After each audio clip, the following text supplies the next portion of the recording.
मैं राकेश मीना, सहायक आचार्य राजनीति विज्ञान, राजकीय महाविद्यालय नौहर। आज हम इस वीडियो में कौटिल्य के मंडल सिद्धांत का अध्ययन करेंगे और कौटिल्य के मंडल सिद्धांत उसकी परराष्ट्र संबंधी जो नीति है उससे संबंध रखता है। परराष्ट्र संबंधी नीति में उनका जो मंडल सिद्धांत है वो महत्वपूर्ण है और मंडल सिद्धांत उसी प्रकार है जिस प्रकार का जो है मनु ने मंडल सिद्धांत बताया है। मनु के लेसन में हमने मनु के मंडल सिद्धांत के बारे में विस्तार से पढ़ा है और उसी प्रकार जो है कौटिल्य का भी मंडल सिद्धांत है। कौटिल्य का मंडल सिद्धांत का जो केंद्र है उसमें एक विजिगीषु राजा है और विजिगीषु राजा को केंद्र मानकर वो 12 राज्यों की कल्पना करता है और इस तरह से उन राज्यों को कौन किसका मित्र होगा शत्रु होगा वो बताता है और उसको वो है अपना मंडल सिद्धांत का नाम उन्होंने दिया है। तो विजिगीषु राजा, इस विजिगीषु राजा, जो विजिगीषु राजा का मतलब होता है विजय प्राप्त करने की इच्छा रखने वाला राजा। और इस विजिगीषु राजा के आगे उन्होंने जो है 5 राज्यों की कल्पना की है और पीछे उन्होंने 4 राज्यों की कल्पना की है और एक जो है मध्यम और एक उदासीन।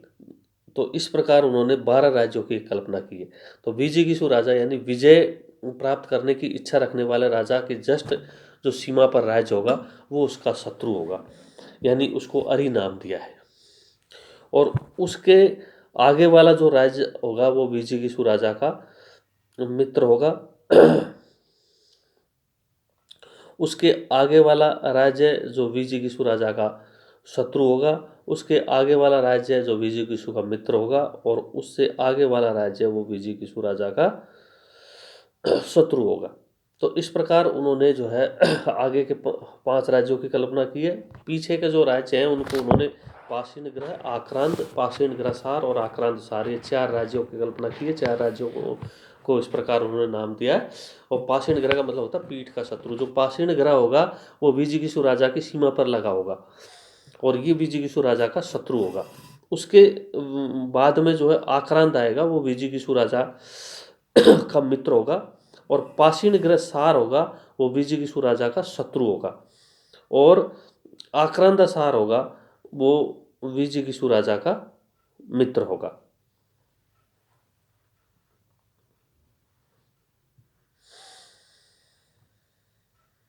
इस प्रकार उन्होंने जो है ये 12 राज्यों की कल्पना की है। इसके साथ साथ उन्होंने जो है एक मध्यम राज्य की कल्पना की है जो विजिगीषु राजा और अरि दोनों की सीमाओं से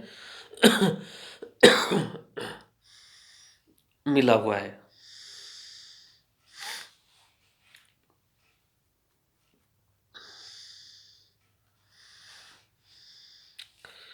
दोनों की सीमाओं से मिला हुआ है और ये इतना शक्तिशाली होता है कि ये दोनों का से लड़ाई भी कर सकता है और आवश्यकता पड़ने पर दोनों का मुकाबला भी कर सकता है। और इसके बाद में उन्होंने एक उदासीन राज्य की कल्पना की है जो विजिगीषु, अरि और मध्यम तीनों की सीमाओं से दूर रहता है, लेकिन वो बहुत ही शक्तिशाली होता है और आवश्यकता पड़ने पर ये तीनों की मदद भी कर सकता है और तीनों से मुकाबला भी कर सकता है और ये जो है बहुत ही महत्वपूर्ण होता है। इसके बारे में मंडल सिद्धांत की कल्पना करते हुए जो है विजिगीषु राजा को अपने उसके केंद्र में रखकर जो है कौटिल्य ने ये कहा है कि अंतर्राष्ट्रीय राजनीति इस प्रकार संचालित करनी चाहिए कि शक्ति संतुलन हमेशा अपने पक्ष में बना रहे और शक्ति संतुलन हमेशा अपने पक्ष में बना रहे तथा अंतर्राष्ट्रीय स्तर पर जो है अपने मित्र इतने सशक्त और शक्तिशाली होने चाहिए कि आवश्यकता पड़ने पर विश्वसनीय होने चाहिए कि आवश्यकता पड़ने पर वो हमारी सहायता भी कर सके और हम आवश्यकता पड़ने पर हम उनकी शरण भी ले सके। इसलिए उन्होंने ये कहा है कि जो है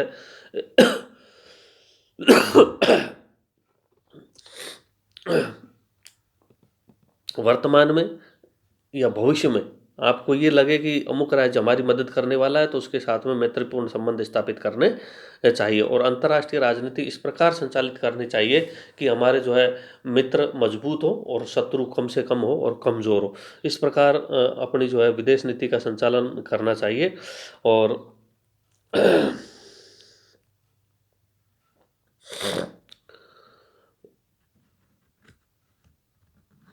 हमेशा जो है शक्ति संतुलन को अपने पक्ष में बनाए रखना चाहिए। तो ये इस तरह से उन्होंने एक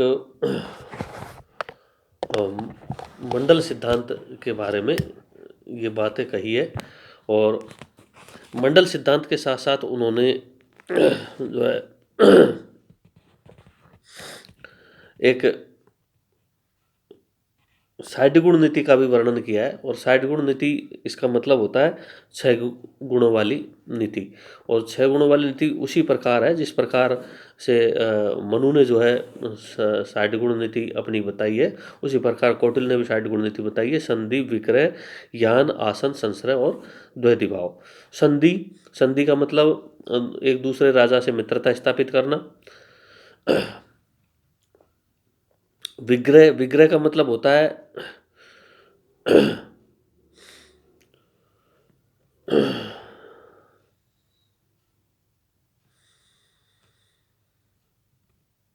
कि मतलब युद्ध न करके युद्ध जैसी स्थिति या युद्ध जैसा माहौल पैदा करना और मानसिक रूप से जो है शत्रु को परेशान करते रहना, इस तरह से विग्रह की नीति को अपनाया जाना चाहिए।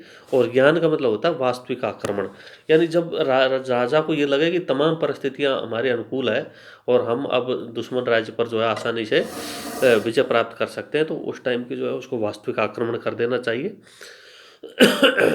आसन, आसन का मतलब है कि जब राजा को ये लगे कि अब हम हमारी परिस्थितियां अनुकूल नहीं है, तो उसे चुपचाप जो है बैठ जाना चाहिए और वो उस टाइम की जो है शक्ति का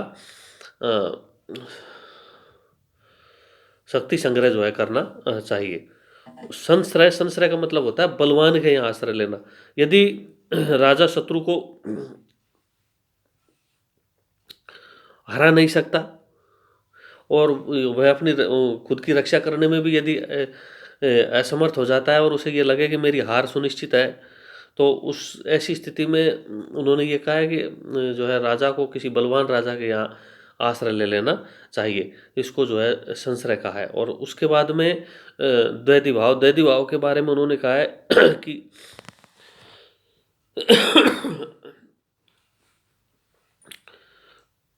कौटिल्य ने द्वैधी भाव के बारे में ये कहा है कि एक राज्य के प्रति संधि और दूसरे राज्य के प्रति जो है विग्रह की नीति अपनाते रहो। यानी कि अपने उद्देश्य की पूर्ति के लिए जब एक राज्य से सहायता ले और दूसरों से जो है दूसरे राज्य से जो है युद्ध करते रहो, इस प्रकार की नीति को द्वैधी भाव की नीति उन्होंने कहा है। तो ये उन्होंने जो है साइड गुण नीति का वर्णन किया है। और साइड गुण नीति के साथ साथ उन्होंने जो है उपायों के बारे में कहा है। और उपाय के बारे में उन्होंने 4 प्रकार के उपाय बताए: साम, दाम, दंड और भेद। साम का मतलब होता है समझाना बुझाना। दाम का मतलब होता है दान देना, कोई भी धनराशि देकर उसको समझाना। फिर उसके बाद में भेद उत्पन्न करना, भेद उस राजा के बीच में और उसके दोस्तों के बीच में भेद उत्पन्न कर देना, राजा और मंत्रियों के बीच में भेद उत्पन्न कर देना। और यदि तीनों उपाय जब असफल हो जाए तो अंतिम रूप से उन्होंने जो है दंड के बारे में कहा है कि अंतिम नीति के रूप में जो है उपाय के रूप में दंड को अपनाना चाहिए। दंड का मतलब होता है युद्ध करना।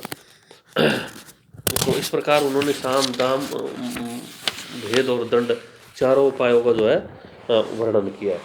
इस प्रकार कौटिल्य ने एक तरह से अपने अंतर्राष्ट्रीय विचार व्यक्त किए हैं। धन्यवाद।